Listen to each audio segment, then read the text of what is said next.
കഴിഞ്ഞ ഉത്സവത്തിന്റെ അത്ര ആൾ ഇപ്രാവശ്യം ഇല്ലല്ലേ? ഇല്ല. ഇതുപോലെ എന്താ കളിപ്പാട്ടൊന്നും വാങ്ങുന്നില്ലേ? ഞാൻ അവളോട് വീട്ടിൽ നിന്ന് പറഞ്ഞതാ ഇവിടെ വന്ന് ബഹളം ഉണ്ടാക്കരുതെന്ന്, അതുകൊണ്ട് പിണങ്ങി നിൽക്കുവാ. അച്ചോടാ എന്തെങ്കിലുമൊക്കെ വാങ്ങുന്നേ ഇതുപോലെ. വേണ്ട.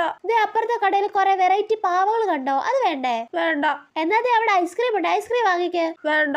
അയ്യോ, വീട്ടിൽ ഇഷ്ടം പോലെ പാവയും മാലയും വളയൊക്കെ ഉണ്ട്. ഇനി ഇവിടുന്നും കൂടെ വാങ്ങിയ വീട് നിറയും. എന്നാലും ഉത്സവത്തിന് വന്നിട്ട് എന്തേലും കൊച്ചിന് വാങ്ങണ്ടേ ചേച്ചി? കൊച്ചാ നീ പറയണ്ടി, നിനക്ക് എന്തേലും വേണോ? മോളിങ്ങനെ പിണങ്ങി നിക്കണ്ട, മോളെ നമുക്ക് വാങ്ങിക്കാം.